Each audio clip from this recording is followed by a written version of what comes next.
have two more questions to kind of cover, and that's optimization over with. And then we can get started on our last topic, which is antiderivatives, which actually is what Calc2 deals with.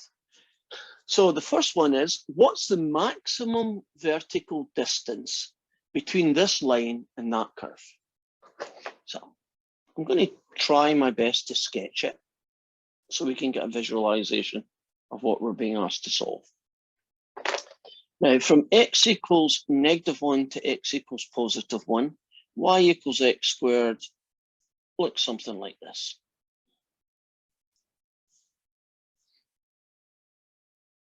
Agreed? That's y equals x squared. And the line y equals x add 2 will be about here, and I'll go something like that. Okay, so that's my line y equals x add 2. There's 2's a bit there. So far, so good. Now, we're being asked to find the maximum vertical distance between them. So imagine you picked an x value here. Wouldn't the distance between them be there? That's not very big. If I moved a little bit closer to the origin, would you agree that that's a little bit further apart? Here is big, right? That might even be a little bit bigger. Eventually, doesn't things get to there? So I'm putting in a few extra lines. Wouldn't one of those green lines be longer than any of the others? Wouldn't that be the maximum distance apart? So visually, that's what we're trying to find. So I need an optimization function, which I'm going to call D. D for distance apart. And if you want to take this point and this point, don't you just take the equation of the straight line, that's the line, and take away x squared? Does that make sense, that the y equals this, take away the y equals that? So this expression represents the distance between them. So there's my optimization function. I'm just going to write it without the brackets. Okay. Let's differentiate it and find a critical number, and we should be finished. Well, if you take the derivative, you get that. If you find critical numbers, you're trying to solve when is it 0. And that happens at x equals 1/2. So roughly about here is the longest green line, right? The biggest distance from the straight line to the curve. And it happens at x equals 1/2. And since they want to know the maximum distance will be at 1/2 plus 2, take away 1/2 squared. So what's that? 1/2 plus 2, take away 1/4. And so that will be 9/4. And since they asked us to find what that distance was, can't we just put in 9/4? Not the value of x, but the distance you get when x is 1/2, right? So that's the one they want. Because if you put that answer in, it's going to say you're wrong, because that's not what they wanted to know. They wanted to know this. So can't we find the maximum or minimum distance between any two curves and lines? Isn't it just top one, take away bottom one? And that's your optimization function. Well, that was a relatively simple one to do. So you know the one I'm keeping to the end is going to be a really messy one, and it is. And it's going to be question 16. And I'll give you the basics of the thing. You've got this guy here, A. Directly across, horizontally across, you've got a guy called C. Way down here, you've got a guy called B, and I'll put in other colors for him. So you can go A, B. And then somewhere between them, you've got another guy called D. I'm going to put this guy in. So the story is,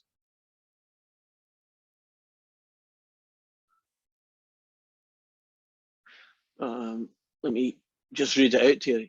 A man launches a boat from A. on a bank of a river 3 kilometers wide. So you're telling me that that distance is 3 kilometers. Okay, keep going. He wants to reach a point B. He wants to get to here. That's fine. And that distance from here to here is 1 kilometer.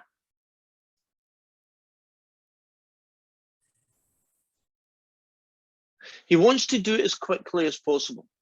So he can row his boat from A to C. And if he rows his boat from A to C, and then, okay. Well, let's, oh God, there's so much reading here. My scanning's horrible. Sorry about that. Right, here we go. He could row his boat directly across the river to point C. So he could do this journey, A to C, and then C to B. Right, so he could go A to C, then he could do C to B. That would get him to there. That's possible.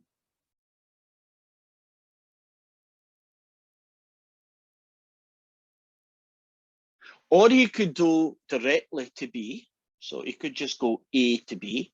And if he did that, it would be rowing. If he did this, A to C, he would be rowing. And then C to B, he would be running, right?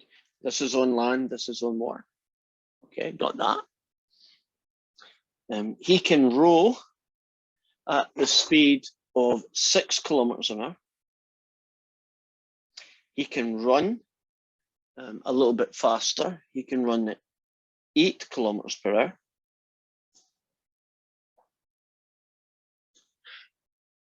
Of course, he could kind of do a compromise, right? If he did A to C, wouldn't it be a straight row and then a long walk? Right? A very short row, but a really long walk. If he did A to B, couldn't that just be a very long row? And that would get him. But isn't there a possibility that he does a compromise where he kind of rows somewhere about here and then he runs the rest? Okay. So we are trying to find what would be the quickest way for him to go. Should he just go A to C and then that one? Should he row straight there?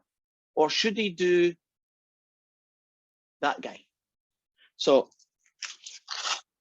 big question to start with. Let's do the first one. Let's go A to C, and he's going to row, and then C to B, he's going to run. Let's see how much time that one does. Well, it's A to C is 3 kilometers, and he can row at 6 kilometers an hour. So would you agree that'll take him half an hour to do that bit? That makes sense? Distance divided by his speed, right? Half an hour. If you do the second part, which is C to B, that's 1 kilometer, and he can run at 8 kilometers an hour. So that's going to take him 1/8 of an hour. So the total time, if he does the first journey, is basically just adding a half hour to 1/8 of an hour. And I'm going to just do this on the calculator. 1/2 plus 1/8 and do math choice 1. It's going to take him 5/8 of an hour. Well, that might be the fastest route, right? Might be just shoot right across the river and then run the rest. Let's go A to B now. Right, from A to B. Now, to do the time for that, right,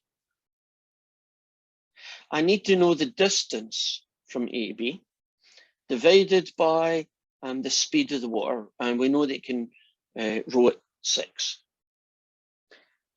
But I have to do a bit of math. This is 3 and this is 1. So won't A to B be the square root of 10? Are you happy about the square root of 10? Right? A straight row from A to B would be, you know, a right angle triangle, Pythagoras. So it's going to be the square root of 10 divided by 6. I don't know what that is exactly, so I'm going to do a decimal on it. Square root of 10 is that guy, divide it by 6, and I get about 0.527, and make that a comparison 5 divided by 8 is 0.625. So the total time, if you do straight across and run, is going to take you 0.625 of an hour. If you just go straight rowing all the way, it's going to take you a little bit over half an hour. Would you agree right now that's the candidate for the fastest, right? Just over half an hour, that's more, a lot more. So the only one that we've got left, because none of them I've done right now is optimization. The only thing I've got now is to do the compromise one, right? And the compromise one is A to B, or sorry, A to D, which is going to row, and then D to B, which is going to run. So we're going to find out what the time is for each of these. So I need a new piece of paper. Here we go. I'm just going to do another version of this guy. Make a little dotted line to see. I'm going to go to D.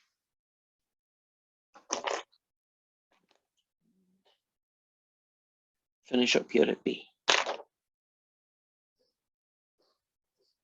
So I'm going to figure out how long it takes them to row from here to here, and how much time it takes them to run from there to there.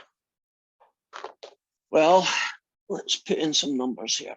That number there is 3. This total number here is 1 kilometer. I am going to call that distance there X. Are you comfortable? If you don't know something, X can be the choice. Think about this for a moment. What will the distance D to B be in terms of X? 1 minus X. Okay. Now, I want to find the D to B, and it's going to take him 1 minus X, that's the distance, divided by 6. So that's going to be basically 1/6. Take away 1/6 X, right? Would you agree that's the DB one, right? Now the hard one is going to be A to D. Because don't I need to find the distance from A to D and then divide it?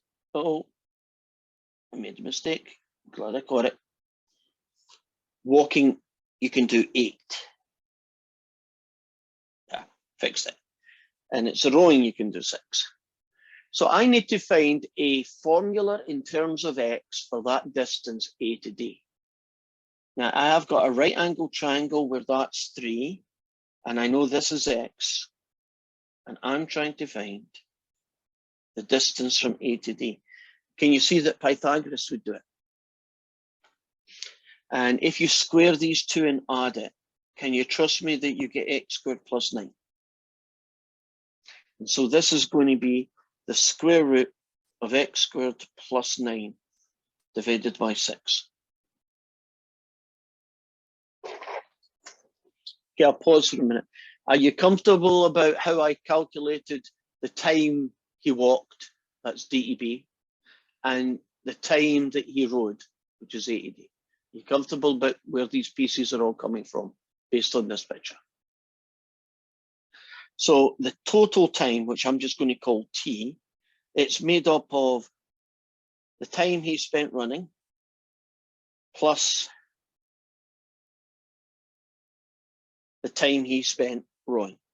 So there is your optimization function. See that ugly guy there?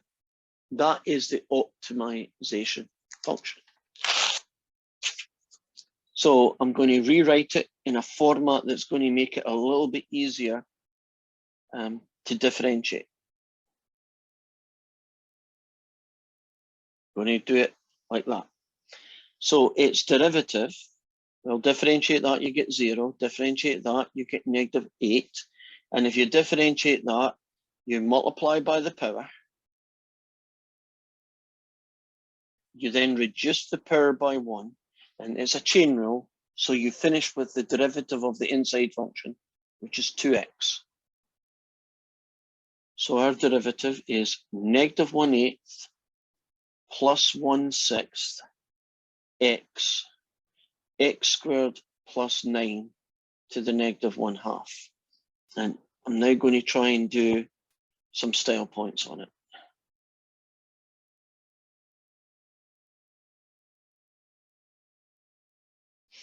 That comes downstairs and that 6 comes downstairs. And just like one of the rules of style points is you do that, right? So far, so good. Are we comfortable with this one? Now, shouldn't I be looking for critical numbers now?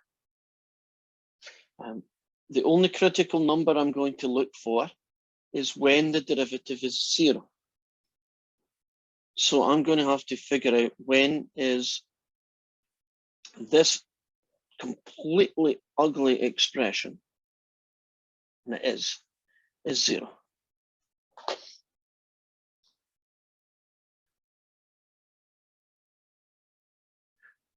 The reason I'm pausing right now is I'm getting a piece of software. If you can, shouldn't you try and solve your equation algebraic? Would you also agree that there are just going to be some expressions that it ain't going to have? Would you agree that this one is probably not going to be able to be solved very easily, if at all, right? So I'm just going to say, okay, let's find out what the answer is by letting Desmos do it for us. And something kind of weird is going to happen. So you should be looking at Desmos, agreed? Okay, so I'm going to go over here and I'm just going to type in y equals -1/8 plus x divided by 6. I think I can get a square root down here. Square root of x squared plus 9.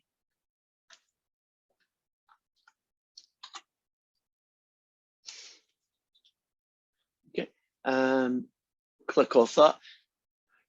I'm going to change the window. Based on this story, there's only a kilometer to pick, right? X could be 0 to 1, right? So I'm just going to go up here and change this window. And I'm going to pick X could be 0 or 1. Those correspond to just going straight across or straight on. Right, that's the first part. And then I'm going to have to tweak the Y values. And I know they're positive as well. So I'm going to make this guy 0. And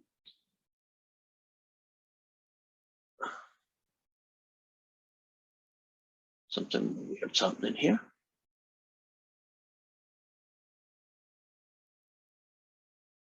It is weird. How cool. Oh, now I know what they're on about. Okay. Right at the end of the question, they tell you something weird is going on. And now I can see it.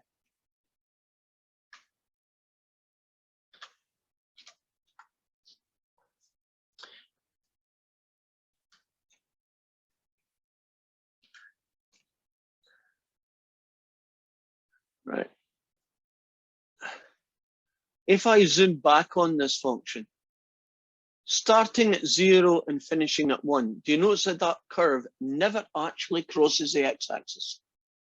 Do you see that? So if it never crosses the x-axis, that means it's never equal to 0. So far, so good. Which means, back to what I was doing a few moments ago, which means we now have an answer. Let's show you what it is. This guy has no solution. If it did have a solution, wouldn't it do something like this? And that would have been the number I would have chosen, right? It would have crossed the x-axis. Since it has no solution, this guy isn't one of our answers. So doesn't it mean then it has to be one of these two guys? And where did I put my working for him? Where did the working go? Here we go. So wasn't the shortest distance just a row?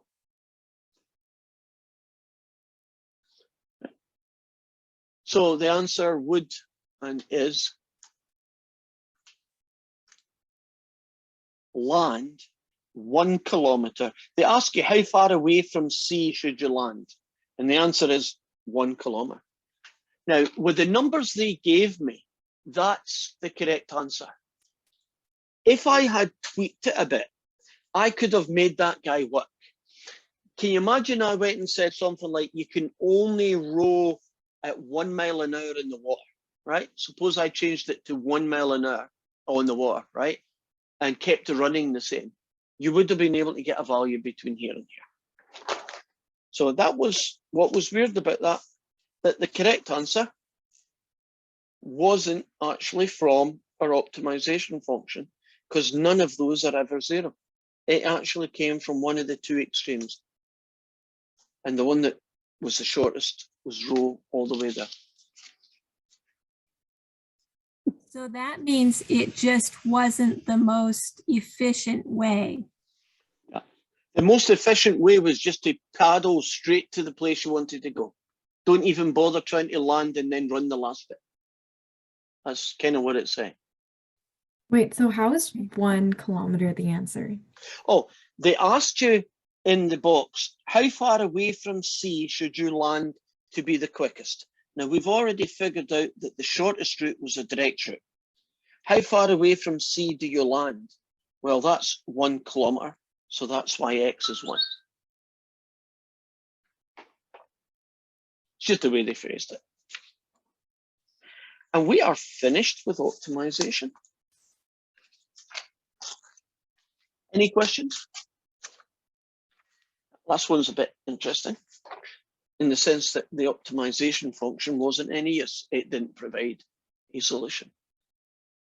So now we are on to our last section. And it is section 4.9. And we are going to find something called antiderivatives.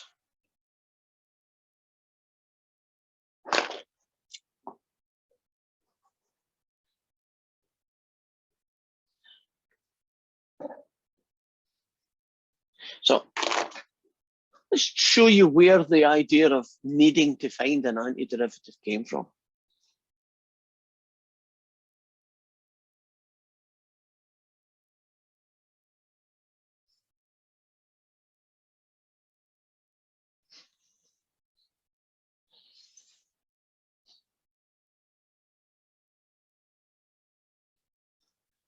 Suppose I told you that I have a function f of x. And when I differentiated that function, I got 5x to the 4 plus 2x take away 3. And I said to you, I would like to know what function f of x has this as a derivative. Aren't we essentially working backwards? Here is the answer.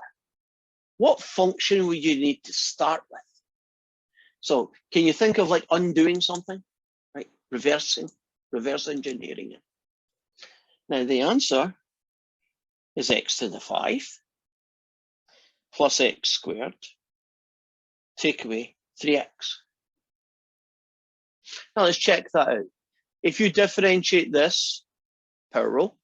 If you differentiate this, power rule.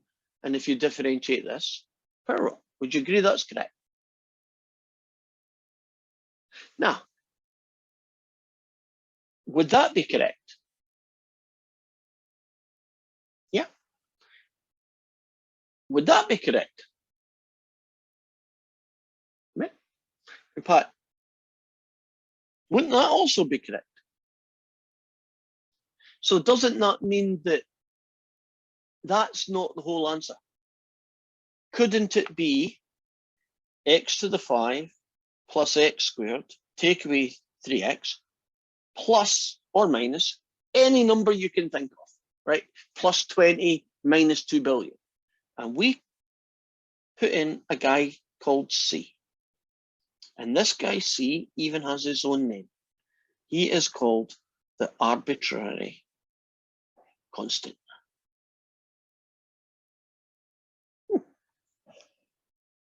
So I'm going to give you another puzzle, and then we'll start showing you the rules, because there are rules to how you do this.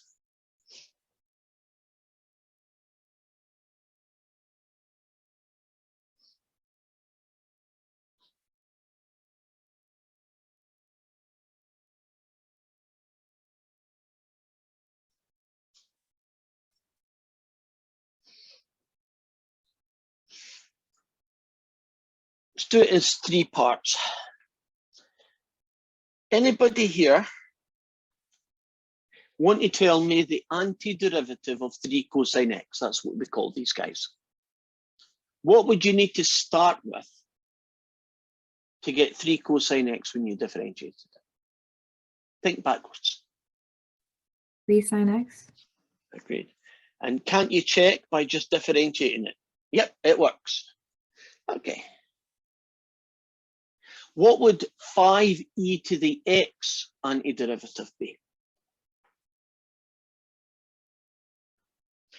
5e to the x. 5e to the x. Great. Powers are a bit trickier, right? What would you need to start with? I'll give you the negative, that's a freebie.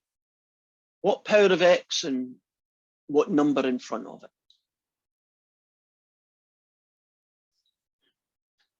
1/2. Yeah. What power of x? 4. 4. Check it out. If you differentiate negative 1/2 x to the 4, right? Multiply by the power, reduce it by 1. Don't you end up with that guy?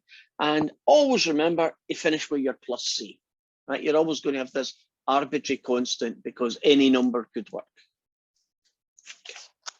So let's give you the rules and a little change in notation. We are going to be given a function, and it could be anything. And its antiderivative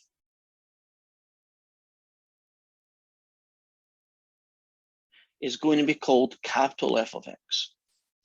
And it has the property that the derivative of capital F of x is the original, right? So that is the notation that we're going to use.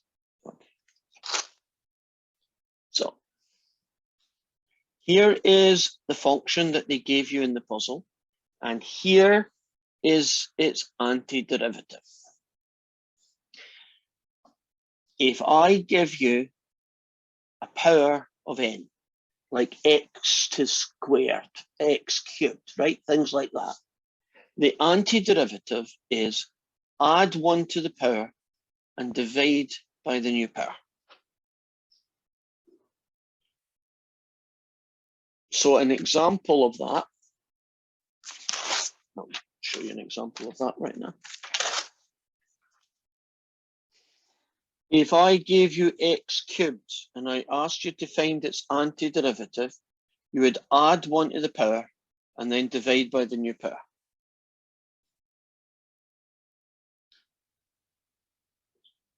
Sine x, cosine x, secant squared x. To tell you what the antiderivatives of these guys are. We've already done a cosine. The antiderivative of cosine is sine x. Why? Because when you differentiate sine x, you get cosine x, right? Think working backwards, right? Doing the opposite of differentiation, right? What would be, and be careful, what is the antiderivative of sine x? Negative cosine. Is it that back to front? But that's the right answer. Now this one might catch you, but if you know all your derivatives, you should be able to figure this one out. What goes here? What do you differentiate to get that? That's another way of saying it. What do you differentiate to get that? Is it secant x tangent x? No, but keep thinking, you're in the right part of the world. What do you have that's derivative is this guy? What do you start with whose derivative is secant squared? Tangent. Yes, it's tangent. Okay. Now, one of my favorite guys to find derivatives for is e to the x. And he's also my favorite guy to find antiderivatives for. What is the antiderivative of e to the x? It is x. Isn't that the easiest one not to screw up, right? It's kind of hard not to do that. Now, technically speaking, every single one of these should have an arbitrary constant, I'd say. Now let's put in a guy that you know and figure out who his antiderivative is. What's the antiderivative of log x? So what do you need to have here that if you differentiated this, that would be the answer?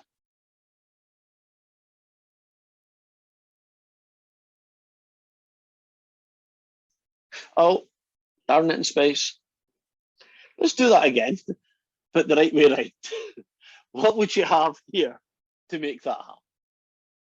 Log x. Yeah, I gave it away with the answer. I put it in the wrong side. I think we've got all the good ones. Ah, well, maybe not. Thought of this one. What's the antiderivative of 2 to the x? Interesting. Well, it is 2 to the x, agreed? That's not a surprise, right? But there's a log 2 floating about. When you differentiate 2 to the x, don't you get log 2 to the x? What do you think you get when you find the antiderivative of? Because it is a little bit different, but just a little.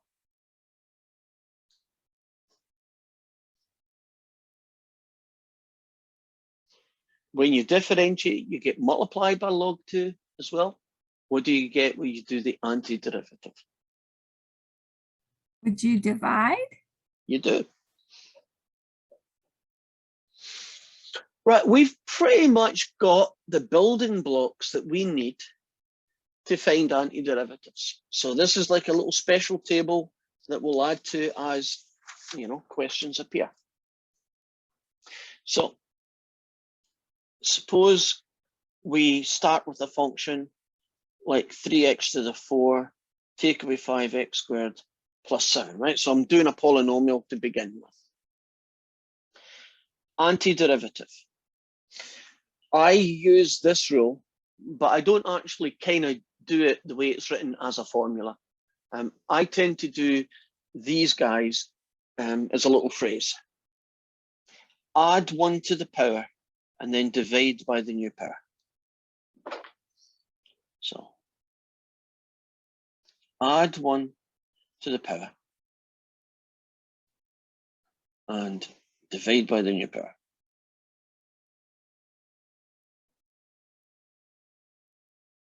That's the only one that I actually remember. So this fella, if you add 1 to the power, you get x cubed, and if you divide by the new power, you get 5 3s. Okay. Now, 7 just gets you 7x, plus 10 gets you plus 10x, right? 42 gets you 42x, right? So numbers just get you an x. Does that make sense? If you differentiate it, you lose the x. And finish with a c. Let's try another polynomial.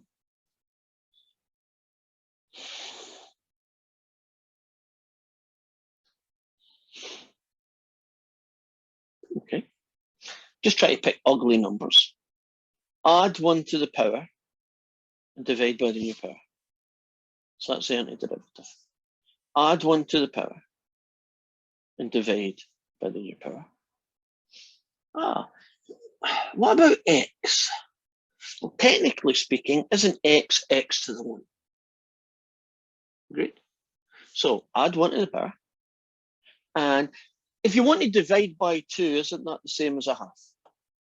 So that's how you divide if there's no number, right? And then you finish with the plus c.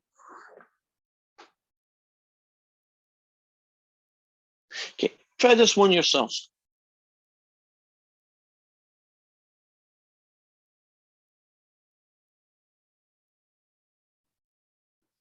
Just a little baby one, little get started one.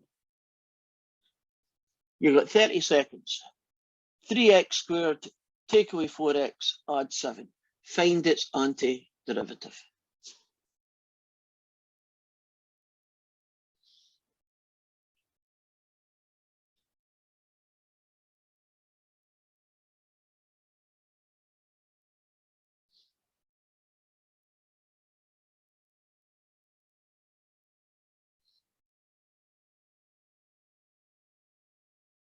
Okay, here goes. Anybody want to go at it? Antiderivative, start to finish. Just shout it out and I'll write it. X cubed minus 2x squared plus 7x plus c. Some people find it a little disorientating to do antiderivatives. Isn't it almost like breaking all the rules, you know? You're not doing what differentiation is, and it can throw you. But after a while, you just get used to it. So let's, still working on the power rule, let's show you some really weird ones. I can find the antiderivative of that guy. But the first thing I'm going to do is rewrite it as a fractional power. Because this rule here, by the way, it's called the power rule for integration. This rule works even when the powers aren't 3 and 2. Well, the rule is add 1 to the power, right? So 3 halves. Technically speaking, shouldn't you be dividing by 3 halves, right? Divide by the new power. But dividing by 3 halves is a little bit weird, a little bit hard to do. Isn't dividing by 3 halves the same thing as multiplying by 2/3? Right? So add 1 to the power, 3 halves, divide by the new power becomes multiply by 2/3. And now I have 16/3 x to the 3 upon 2. Are we comfortable about adding 1 to the power and dividing by the new power? You good with that? Dividing by 3 halves means multiply by 2/3. It's equivalent. Of course, we have a style point issue. And the style point issue is almost always going to be make it look like the original, because you probably won't be able to do much more.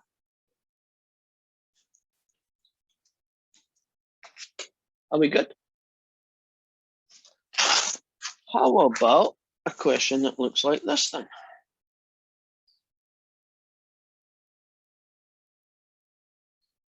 I want to find the antiderivative of that fraction. Can you think of a better way to write that so that we can use the power rule for integration? 6x to the negative 3. Now, add 1 to the power.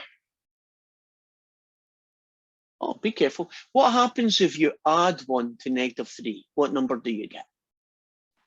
-2. Negative 2. Now, divide by the new number. Oh, that one works out a little bit nicer, right?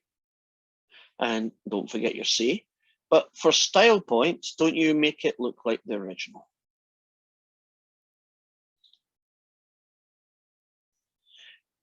We are not, and I'm not going to tell you anything about why you would want to find an antiderivative. That's not what this section's about. And you'll find that out when you go and do, if you choose to do Calc 2, and we'll tell you why you bother finding this. If you want to find first derivatives, don't they tell you things like tops of hills and bottoms of valleys and rates of change and how to optimize things, right? And equations of tangent lines, right? That's what first derivatives, right? They do lots of things. Oh, don't they tell you velocity and acceleration as well, right? Finding first derivatives is good. Well, finding antiderivatives is also good. But I'm not going to tell you what they do, right? For right now. So far, so good. So let's put them together.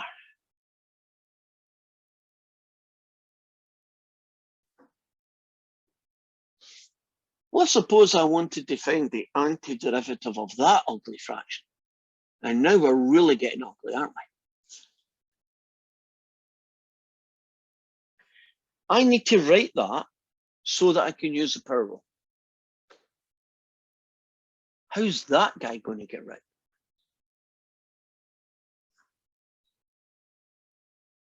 8x to the negative 1/2. Agreed. Now let's find its antiderivative. Add 1 to the power. Well, negative 1/2 add 1 gets you positive 1/2. Divide by the new power. If you divide something by 1/2, isn't that the same as doubling it? Right? And so what do? You get 16 plus a c, and then style points.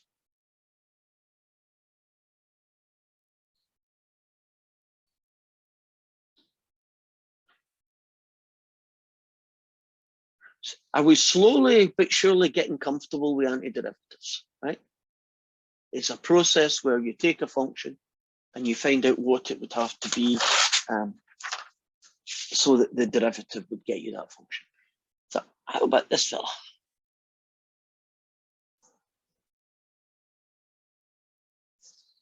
I want to find the antiderivative of that.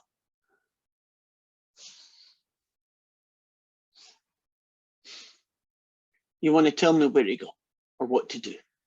Think algebra first.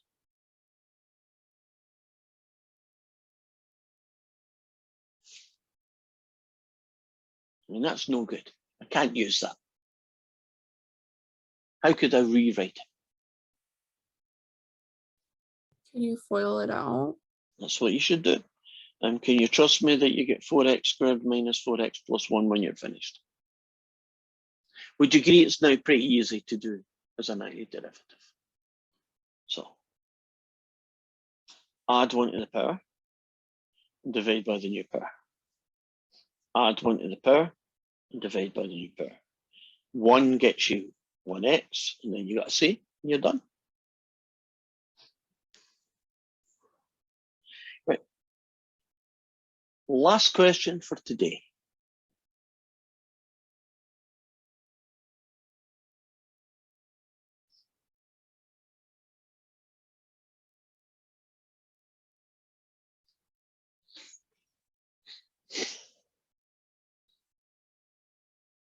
This is different than pretty much everything we've done today. I want to find the antiderivative of that fraction. And the first thing you need to do is you need to figure out how to rewrite that so that we can use guys from here. Right? Because that's the only guys we've got, right? We know the antiderivatives of these things. I certainly don't know that one, right? That's not in my list. Any suggestions for how you could rewrite this algebraically?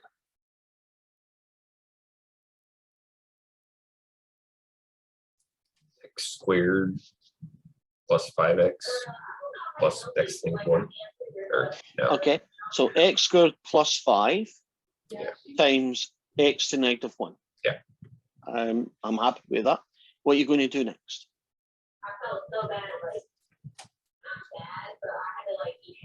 I'm going to have to do something, as you can probably tell. Not everyone is aware what is going on. There. Okay, I'll return back to your question. Can you FOIL through the that x to the negative 1? Yeah. If you multiply them together, you get x to the 1. And if you multiply them together, you get 5x to negative 1, which I'm just going to call x plus 5x to negative 1 right now. And I'm still going to do some algebra. I'm not ready yet. That's good. I can do antiderivative of that, 4 days to Sunday. That guy is not in my list. Now you might think, oh yeah, why don't you do the power rule? Well, let's try it out. If you add 1 to that power, don't you get 0? Shouldn't you divide by the new power? Would you agree dividing by 0 is a bad idea?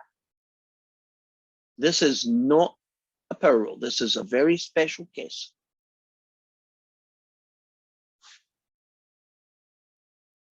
How do you think I'm going to write 5x to the -1 then? So that it becomes one of these guys.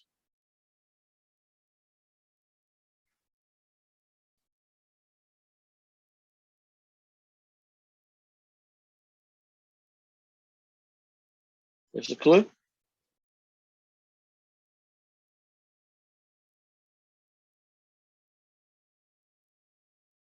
Okay, I think you put the x back down into the denominator. You're right. I can now use this antiderivatives coming up. Add 1 to the power, divide by the new power, right? 5 over x, doesn't it belong in that one I screwed up? Isn't 1 over x a log? Won't 5 over x just be 5 logs? It's just a multiple of it. So 5 over x is 5 natural logs, I'd say. And that is us for today. So we